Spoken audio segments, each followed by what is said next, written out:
Majina naitwa Lusieko Ngatara, mtaalamu wa maabara kutoka St. Elizabeth Hospital.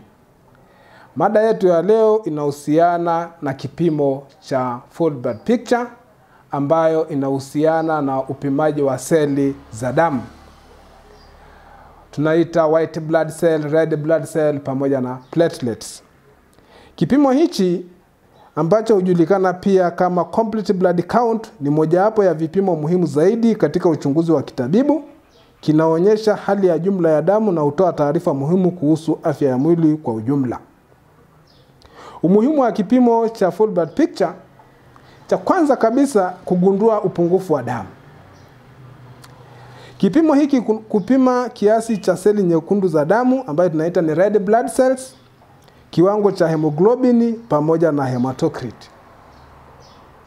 Mara nyingi kipimo hiki husaidia madaktari kwa ajili ya kuangalia HB, red blood cells pamoja na hematocrit kwa ajili ya kuangalia kiasi cha damu ambayo mgonjwa atakuwa nayo. Na kwa kawaida damu ya mgonjwa au ya mtu inatakia kuanzia 12 angalau mpaka 17.8. Kwa hiyo tukikuta ipo chini ya 12 au ikiwa chini ya 11 kwa wanawake, mara nyingi tunasema mtu huyo lazima ale vyakula ambayo inamuongezea damu, au anaweza akiwa chini zaidi tunaweza tukamuongezea damu kwa wakati tumepima full blood picture, tumeangalia HB yake au RBC zake. Pili, husaidia kubaini aina na chanzo cha upungufu wa damu, mfano upungufu wa madini ya chuma, vitamini B12 au matatizo ya uboho wa mfupa. Kwa hiyo tunajua siku zote kwamba damu inatengenezwa kwenye uroto wa mifupa. Kwa hiyo ikiwa kuna shida kwenye mfupa, red blood cells zinakuwa chache. Kwa hiyo mtu huyo lazima aweze kupewa matibabu. Umuhimu nyingine ya full blood picture ni kugundua maambukizi. Je, madaktari wanaweza wakagunduaje maambukizi baada ya kupima full blood picture? Idadi ya seli nyeupe za damu ambayo tunaita ni white blood cell hupanda na kushuka kulingana na uwepo wa maambukizi ya bakteria, virus pamoja na fungus. Kwa hiyo white blood cell zikikutwa zipo juu sana au ziko low, hapo tunaweza tukasema mtu huyo ana infection. Aidha inaweza kusababishwa na bakteria, inaweza ikasababishwa na virus au inaweza ikasababishwa na fungus. Pia husaidia kutofautisha aina ya maambukizi, mfano bakteria na virus. Tunawezaje kutofautisha hizi maambukizi? White blood cell waga imegawanyika mara mbili. Kuna granulocytes na granulocytes, ambao pia kwenye granulocytes zimegawanyika mara 4. Tunakutana na neutrophil, basophil, eosinophil, lymphocyte pamoja na monocytes. Ambazo hizo sasa, ambazo tunaweka kwenye magrupu, tunaweka katika types 4, kila mmoja huweza kusababisha ugonjwa. Ukikuta eosinophil zipo juu, unaweza kusema huyu mtu ana allergy.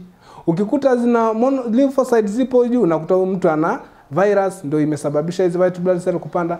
Kwa hiyo hizo ndio tunaweza kusema kwamba tunagundua maambukizi ya infection kwamba imesababishwa na nini.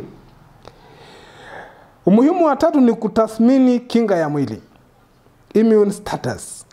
Kwa wagonjwa wenye magonjwa sugu kama HIV, kipimo hiki husaidia kufuatilia mabadiliko ya seli nyeupe za damu. Tunajua kwamba HIV, virus ya HIV mara nyingi inashambulia white blood cells. Kwa hiyo tunapopima zile white blood cells tukaona kwamba zimekuwa chini sana, tunajua status ya huyo mgonjwa haipo sawa. Umuhimu wa 4 ni kugundua matatizo ya damu, ambayo tunaita ni blood disorder. Husaidia kugundua matatizo kama vile leukemia, saratani ya damu, lymphoma au magonjwa ya uboho wa mfupa. Kwa hiyo pia kupima full blood picture inasaidia kugundua matatizo ya damu. Pointi namba 5 ni kuchunguza uwezo wa damu kuganda. Hiyo tunaita ni clotting ability, ambayo mara nyingi inayohusika ni platelets. Idadi ya chembe sahani ambayo platelet huonyesha kama mgonjwa ana hatari ya kutokwa damu kirahisi au kuganda kupita kiasi.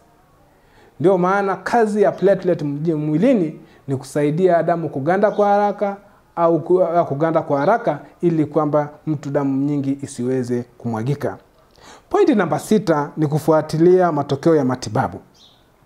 Wagonjwa wanaopata tiba kama chemotherapy au dawa zinazoweza kuathiri damu hufanyiwa full blood picture mara kwa mara kwa kufuatilia madhara au maendeleo.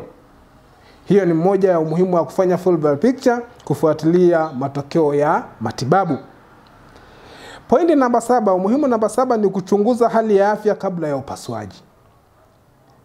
Full blood picture hutumika kama kipimo cha awali kuhakikisha mgonjwa hana matatizo la damu kabla ya kufanyiwa upasuaji.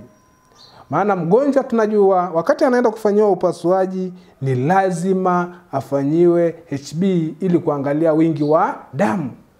Na hiyo HB inapatikana ndani ya full blood picture. Lazima tuangalie white blood cells, lazima tuangalie RBC ili wakati anaenda tunajua kabisa mtu huyu anakuwa na damu kiasi gani, anakuwa na matatizo gani ndani ya damu. Kwa hiyo miongoni mwa zile vipimo vyote ambao tunafanya kwenye full blood picture, tunaangalia hemoglobin, red blood cell count, white blood cell count, platelet na hematocrit. Hizi ndio vipimo, na kuna zingine nyingi lakini za muhimu kuliko zote kwenye full blood picture ndio hizo. Ndugu zangu, hiyo ndio umuhimu wa full blood picture. Karibuni sana.